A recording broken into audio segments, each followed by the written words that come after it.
Welcome to the We Can Do It Women movement, where I am your host, Debra Morrison. And today's We Can Do It Women expert interview features Dr. Sara B. Hart, who is a dynamic advocate for social change and a catalyst for redefining life after 50. She's an executive coach for women, particularly those wiser than age 55. And she's best known for her leadership in organizational development. Boy, does she have a rich background in that, building high performing teams in corporate and not for profit settings. She founded the Prime Spark movement to challenge cultural stereotypes and reshape how society views mature women. Dr. Hart, welcome to the show. Thank you so much, Deborah. Please call me Sarah, and I'm so happy to be here. Excellent. Well, we're most happy to have you. And I want to introduce you a little bit further to our audience so that we can get as much flavor of the rich history that you bring to the world of communication and being an advocate, and what a strong advocate you are. I want to go back to some of your education. You earned your PhD in group communication. That was a new one to me. So I want you to talk a little bit about that from Northwestern University, where you also earned your master's following a fine arts degree from Ohio University, and began teaching at Queens College in New York City. So talk to us about this group communication. What drew you to having a doctorate in group communication? Oh, Deborah, I think it was called that at the time. I think today it probably would be something like organization development.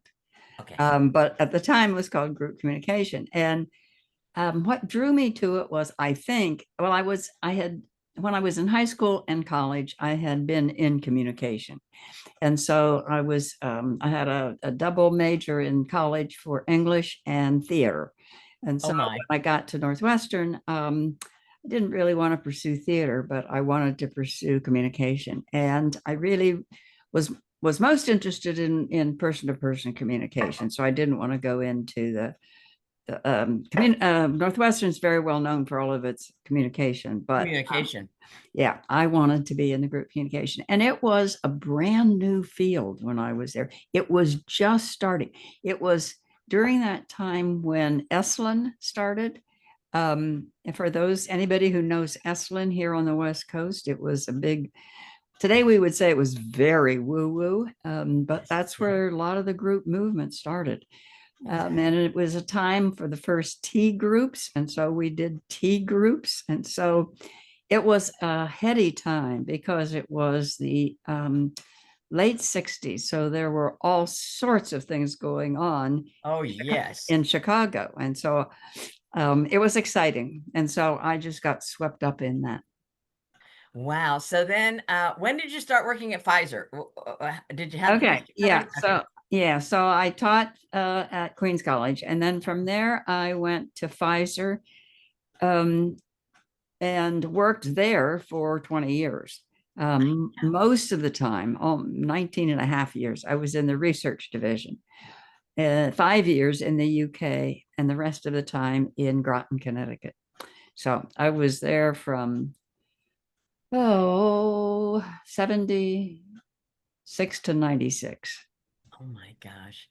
Yeah, and I'm reading you had responsibilities in the United States. I know that you also had the UK appointment in needs assessment program design, organizational development, team building, and all of this training. It just feels so profound and kind of foreign to me because I've always been an entrepreneur, right? And so you really had your hands in dealing with so many personalities. I commend you how you juggled that whole thing and put that into a recipe that turned out, really good companies and profits for sure. I'm sure. I commend you. You also have a very distinguished background as a coach at the Hudson Institute of Santa Barbara. And you are one of only two. I want to get to this right now. Only two in the United States certified. Are you guys ready? Thinking environment instructors. Talk to us about this. The Thinking Environment was founded by Nancy Klein, who Yeah. is American but lives in the UK because she married a British man. And when I was in the UK, I heard of her, but I didn't meet her. And when I got back to the United States, there were things going on at Pfizer that I thought really could use her work. And so I hired her as a consultant. And this was in 1993. Okay. And the Thinking Environment is wonderful work that I'm still doing and love. It is designed to help us think our best for ourselves. And I can't, what more is needed right now than people thinking well for themselves? Duh. So anyway, we won't I'm go I'm into I'm that, but that's why. I'm wondering if you're even sleeping now, Sarah. I mean, seriously, how timely is this? And you were, certified in it like decades ago. Decades ago. Congratulations. Yeah, I've been doing it for a long time. So I did a lot of the work inside organizations, primarily with something that is called transforming meetings, because so many meetings in organizations are so awful. Are not. Yeah, so I did that forever. Um, and then about 5 years ago, I realized I had been an employee or a consultant in corporate America for over 40 years, and that was enough. And you were done. Boom. I was done. And what I realized I wanted to do was work with and on behalf of older women. Yeah. So that's when I founded Prime Spark. You blew that pop stand and said, on to your entrepreneurial pursuits. On to the next thing. Well, I had the book Prime Spark. I certainly recommend anyone grabbing it in the paperback or the Kindle. And Prime Spark is, I love the name, first of all, congratulations.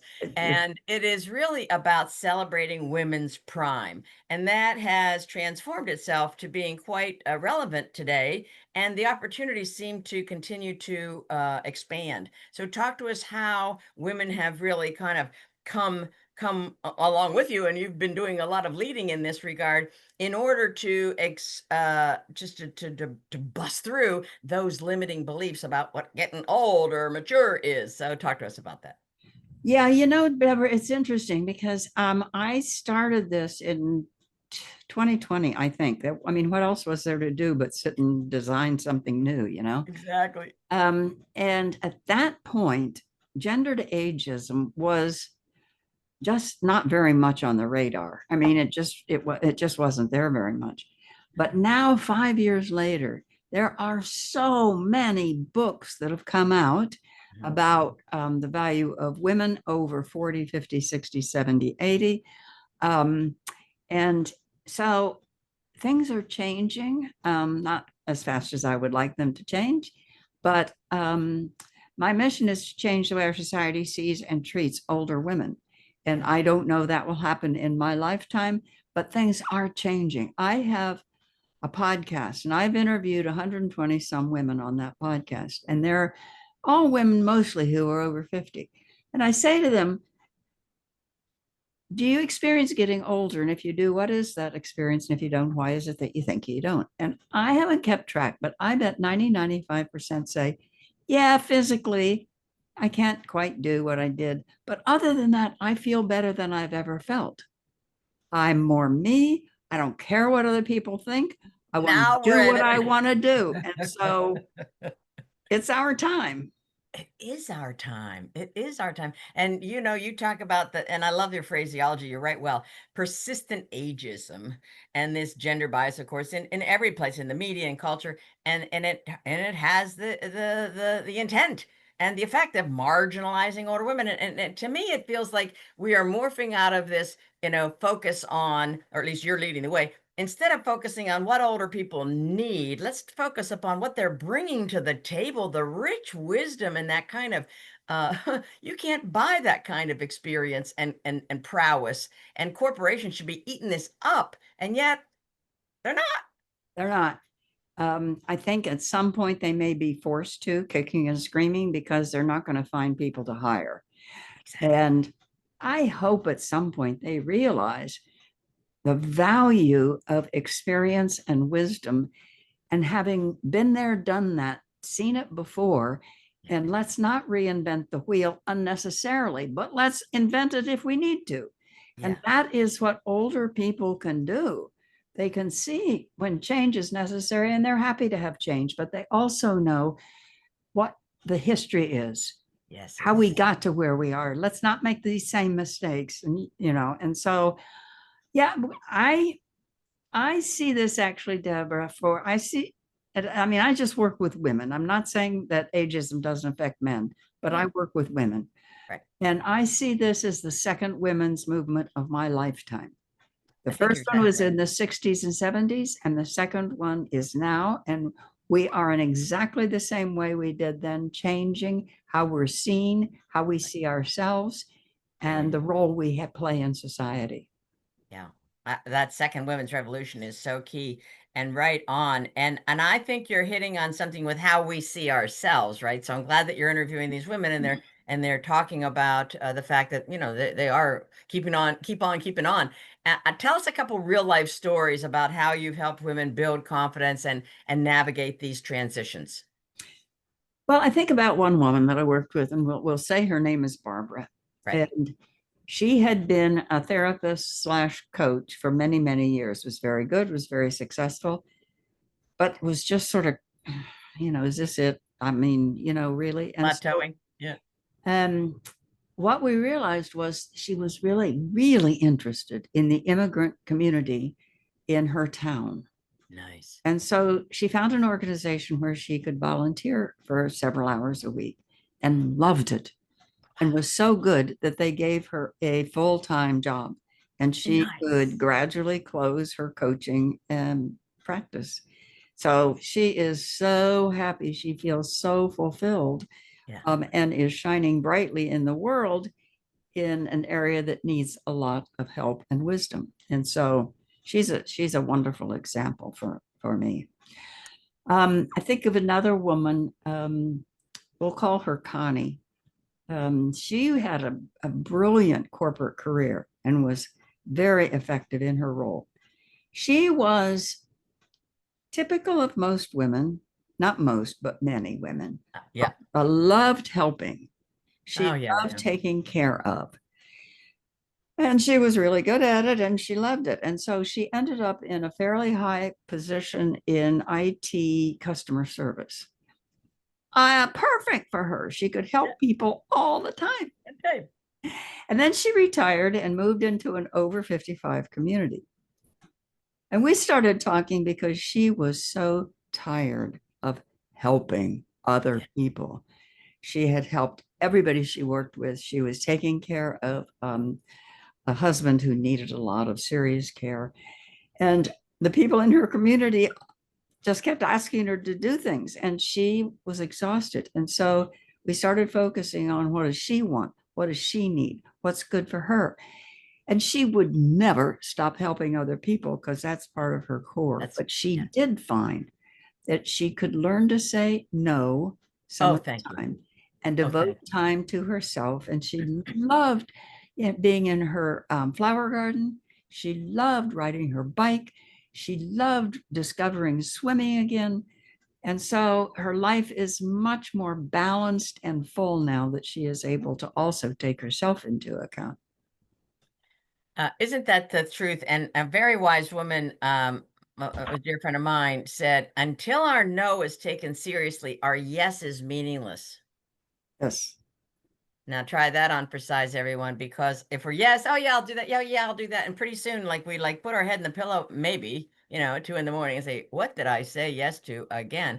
And so it's this being focused in on what it is we want. But women have so been socialized not to ask ourselves that, Sarah, not to turn and I always have this heart, every pun intended, heart-shaped mirror on my desk. Like, okay, what about me, right? Because it's the same adage. We want to give, and we all of us are givers, right? At some level. I think we're hardwired with it, but we want to give out of the saucer, right? Not out of our cup because we're going to run dry. And at least in our car, we have an idiot light that says Right. go get gas, right?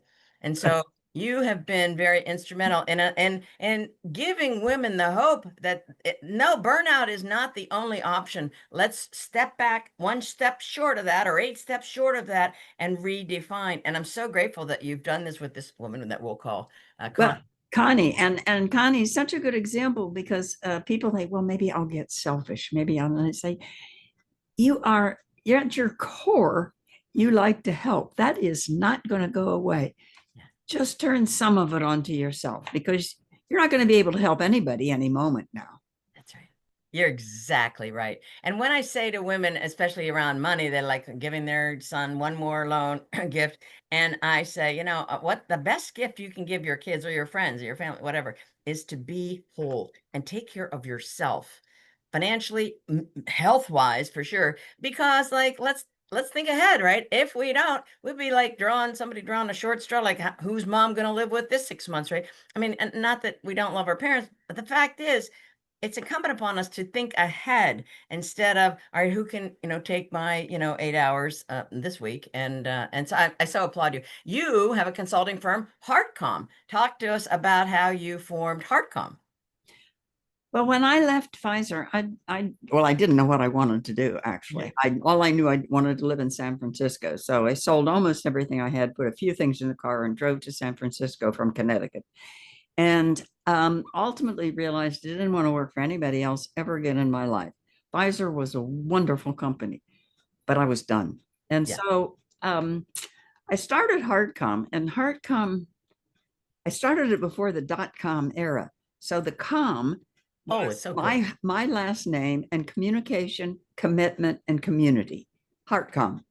And then the .com era came in, because so then it became heartcom.com.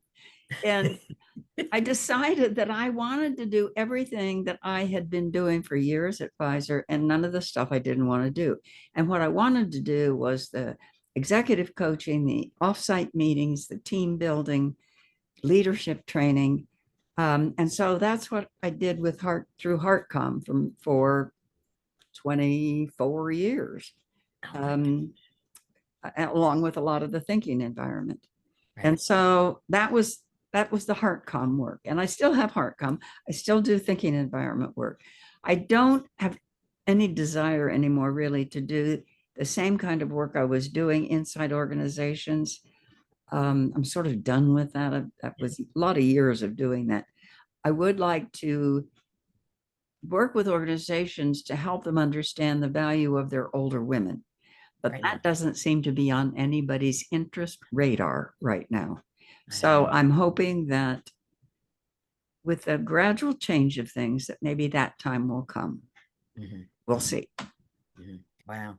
And then you ventured in, like, you guys, invested 20 years of her early work life in Pfizer, has Hardcom, and then said, why don't I be the executive director of the Anita Borg Institute for Women in Technology? So this woman, Sara, is just like multifaceted. I mean, she gets a degree in fine arts. She ends up doing women in technology. What haven't you done? The women in technology was a long story because I am absolutely not technological. But Anita Borg was wonderful, wonderful woman. And she asked me to come in and make the Institute a thinking environment. And so I started doing work there. I wasn't a full-time employee, but I started doing work. And we had wonderful thinking environment workshops in universities all around the United States, where we would work with groups of local women, female engineering students, and faculty and administration. And we would come up with ideas for things that didn't currently exist, that the women from the community thought would be helpful to them.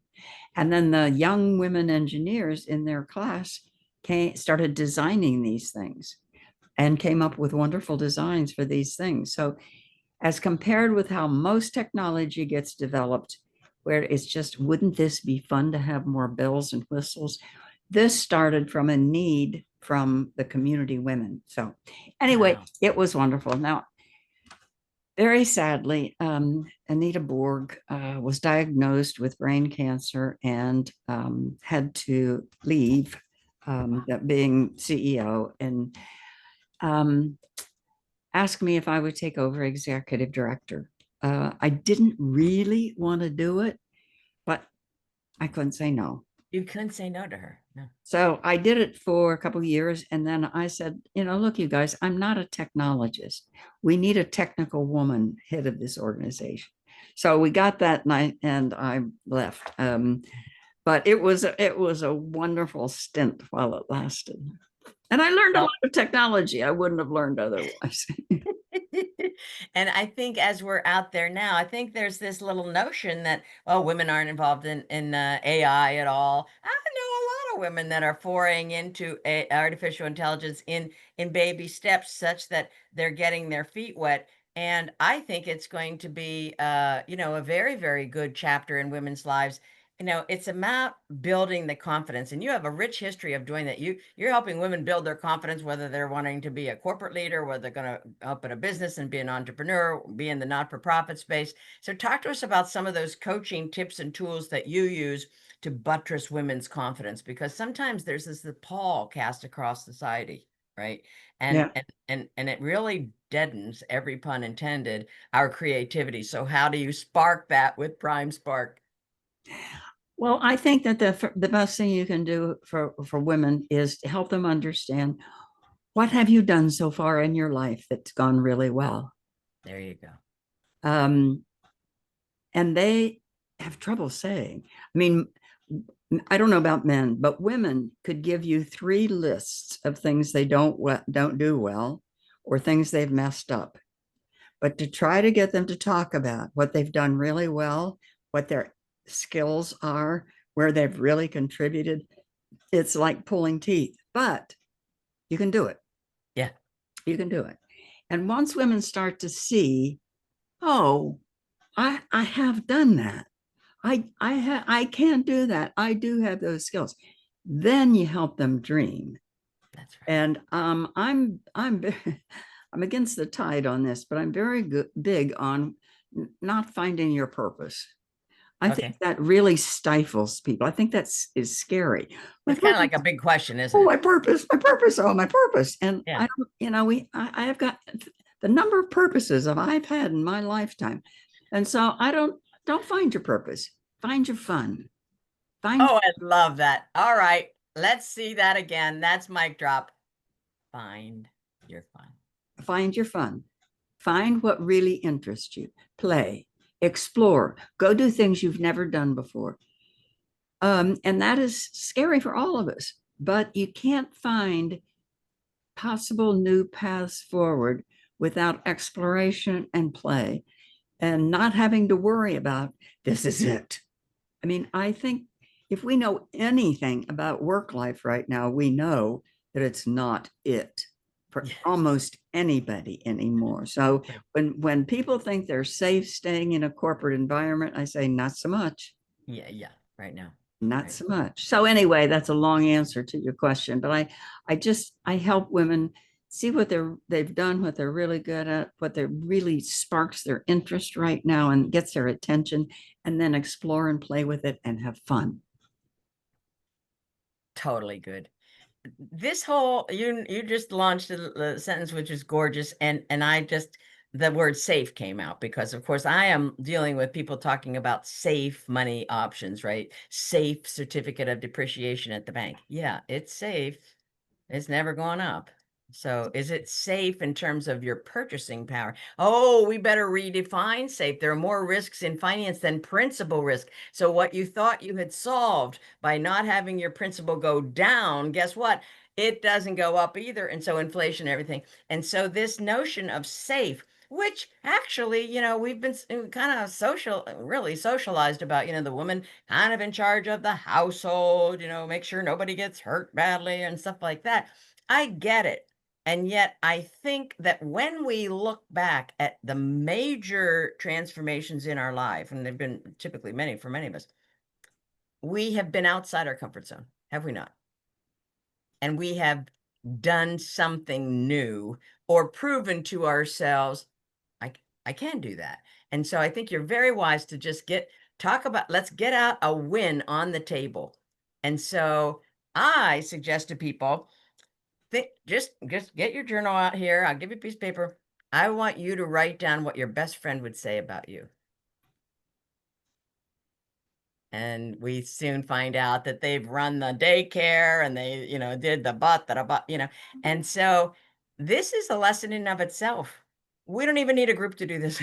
We can do this tonight, every one of us, and talk about what our best friends would say about us and what did we do that we never thought we could do. because if we did that, we can do whatever it is in the future. Yep. Yep. I think that safety really comes from the conviction that you can handle whatever comes up. That makes you safe. That's it. I can handle it. Look what I've handled. Look what I've handled in my life. Most of us at this point in our life have had big things to work through, to get over, to solve, to heal, to we've done it. We're here. Yeah. Yeah. So that's safety, knowing that I can do it. I've done it. I can do it again if I have to. You're exactly right. I mean, it's those comeuppances, right? We can generally kind of slog through, but it's that unexpected, right? And my dear late friend, Dr. Susan Jeffers, who author Feel the Fear and Do It Anyway, and 12 other New York Times bestsellers, she had this little group in New York, all these thought leaders, and they would say something like, "Oh, my car broke down, it's horrible." And they would all have a pact with each other. Is it? And then their instant response was always, "I can handle it." And I'm telling you what, Susan had plaques around her house. I can handle it. Whatever it is, because she ends up with cancer, she can handle it. And so we can handle a lot more than I think we're crediting ourselves with. And I think this has kind of contributed to the subconscious shrinking, if you will, of us and our capabilities and our viabilities. But talk to us about the effect of the volunteerism, because there are millions and millions of dollars that women save this economy and every worldwide economy through their volunteerism. And I want to talk to about this woman that you speak of. She went and volunteered, and she was so darn good. They said, "Come on to our staff." So let's seek out. How do you invite women to seek out good volunteer opportunities? Well, I think that's the best way to find what is really a passion for me right now. I Yeah, mean, there are endless numbers of things you could make a contribution to right now. yeah, right. And so, really spend some time thinking about that. When I read the paper, which I don't do anymore, but when Mhm. if I did read the paper, what would some of the things that are going on, what would really strike me? What would I say? I can't stand that's happening. I wish that didn't happen to people. And it doesn't have to be a big world changing thing, although it can be, but it might be I can't stand that they don't have the food services for small kids in school anymore. And so you volunteer on a committee to try to figure out how can you get funding to do that again. So what is it that just drives you up a wall? And find an organization who is dealing with that thing. And if you go into it that and you don't like it, you don't like the people and you don't like the work, fine. Now you know that. You didn't make a mistake. You got information. Now you know you don't want to do that. And so find the next thing. Right. And of course, not all volunteerism leads to full-time jobs. Yeah, but no, yeah. And it doesn't. And I have talked to women who said, I have spent my entire life volunteering. The last thing I want to do is more volunteering. I Okay. get that. Yeah. My hunch for a lot of them is that they were called upon to do things that they didn't have a particular passion about doing. Yeah, you're And right. if we have a passion about doing something, making a difference for something, I don't think we get tired of it. Yeah. And I don't think we can quell it. I think it's going to bubble up and be that spark that you talk about. You talk about an inside out development process. Talk to us about that. Well, I think it all starts from the inside. I mean, when I first thought of Prime Spark, when I realized I wanted to work with and on behalf of older women, I was talking to a coach because I was trying to figure out what am I going to do next. And I said, I think I want to work with and on behalf of older women. And she said, "Oh, your golden years." And I said, "No, no, no, no, no, no, no. I want to work with women in the prime of their lives, in their 40s, 50s, 60s, 70s, 80s, 90s. I want to work with them when they're in their prime. And I want to help them find that spark deep inside. And when it's ignited, it pushes them out into the world in a way that is beneficial for themselves and for others." And I thought, a spark, the prime. And then I thought, prime spark. So that's where it came from. And I think it all starts from inside. I mean, you look at things outside, but the energy and the spark come from inside, and you have to get in touch with that and realize it doesn't matter how old you are. You're never too old to reignite a spark. You're never too old to do that. No, you're not. No, you're not. I mean, we see pictures of Jane Goodall at her birthday party more recently, and I'm so moved by the contributions and the vibrancy of these mature women that it's completely, it's completely um, a whole new way of looking at ourselves as we come into these next chapters. You also wrote the upside of downsizing, Right. getting to enough. Talk to Getting us to, about that. well, the book came from that downsizing my home hugely to move into a small apartment. So I Yeah. moved from a very large house with a very large yard into a one-room apartment with two small closets and a 36 or a 42-inch by 42-inch square in the basement for storage. So everything I had to fit in that space. That's 3 feet, Sarah. Yeah, I know. 3 feet. Well, maybe it was 4 feet. Maybe it's 48 by 48. Yeah, and it's very small Oh as my, compared with what I had.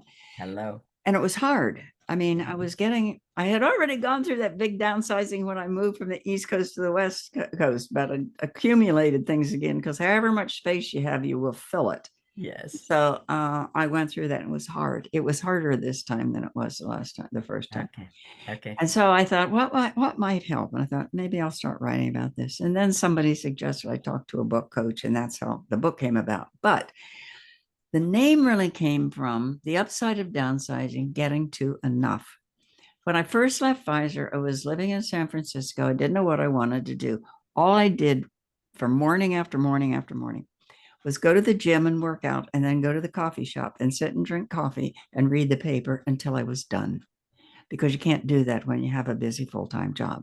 You can't Sure. sit in the coffee shop until you're done. And it was during that time what was the first dot-com boom out here. And there was story after story in the paper about mostly young guys in their 20s who founded a company, made millions of dollars, often without a product, Yeah. Yeah. sold the company for millions of dollars, and then thought, well, now what? I mean, they're like 25 and they've done I know. everything they wanted to do. Yeah. Sadly, some committed suicide because Yes. they were done. But many started another company. And I Mhm. remember reading that and thinking, oh, golly, you guys, how will you know when you have enough? And I thought, well, that's an interesting question. How will any of us know when we have enough? And so I got fascinated by this and started asking people. And at that point, so we're in the mid 90s at this point. At that point, people would say, enough what?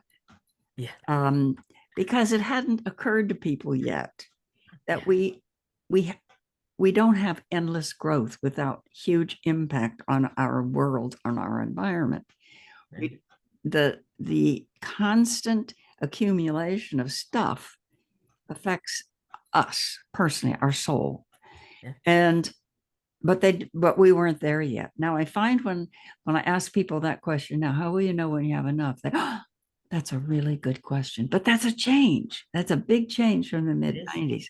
Anyway, so what I found that the upside of downsizing for me was getting to enough. Because in my tiny little apartment, I have enough. I have enough. And I can't get any more because there's no place to put it. Put it. Oh, that's so good. That's a shift, though. That's a mind shift. That's a whole values shift, right? What I, of course, resonate with is that, I'm always about us integrating our money and our investments with our values. And yet you're talking about integrating your values with your space and how you use your space and your money, of course, and food. I mean, how much is, we're in like supersize every meal that, we get. How much is enough? Like when you're on Weight Watchers, they tell have the kitchen hold half of it back in a takeout container.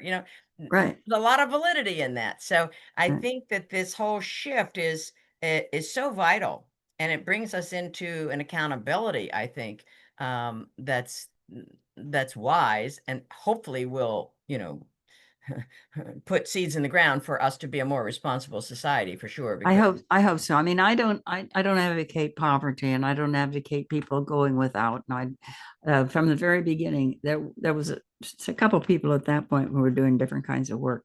And I knew I didn't want to economize by buying big bags of beans and storing them under my bed. I don't want big bags of beans under my bed. But I do think it's good to say, do I have enough? that's Do I such a have enough? fun, exactly. A little bag of beans under your pillow. I'm kidding. I don't want beans under my bed at all, Deborah. No beans under my I'm bed. thinking the whole thing was so curious. It was so cute. You have a wonderful quote, and I have it right here. It's time for us to fuel that spark that will ignite our way forward, illuminate our path, and reflect our gifts in the world. This is our prime spark for living a fulfilling life. Yes. Such a punctuation, right? I don't know if you want to share with us any last thoughts on that. That is just so, kind of complete within itself, but boy, how brilliant. And you write, I want to say this again, you write very well. And I encourage anybody to read your work because it's beautifully written and to listen to your podcast. But tell us how our readers and listeners can be in touch with you. Look at your podcast. So talk to about that. We'll put some of this in the show notes for sure, Yeah. but talk with. The best way to find out more about what I'm doing is on the website primesparkwomen.com. Okay. So that's very easy, primesparkwomen.com.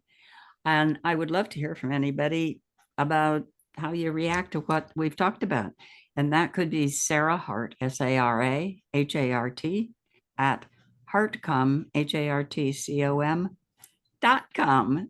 So it's heartcom.com. That is such a good story. And when you started saying that, I'm thinking about the time and I'm thinking, yeah, right before the .com. Okay. So I thank you for joining us, Sara, in the We Can Do It Women Show. Remember, I see you. I value you. And your greatest chapter is just beginning. If today's episode sparked something in you, spark, I invite you to join our community, of course, and also our upcoming French retreat, because who doesn't need to get away? And we are going back to a wonderfully refurbished chateau with our own personal chef and drink wine from France. And if you don't drink wine, other beverages, teas and cheeses, and see the culture. And of course, I'm going to be talking about how we can make money as women. And if you're a little shy on that information, boy, this is a way to tax deduct a trip to France, for the love of Mike. So go over to wecandoitwomen.com/retreats. And until next time, pay attention to your money. It will surely pay you back. Dr. Hart, thank you so very much. Good day. Thank you. This has been wonderful. Indeed, I've enjoyed it thoroughly.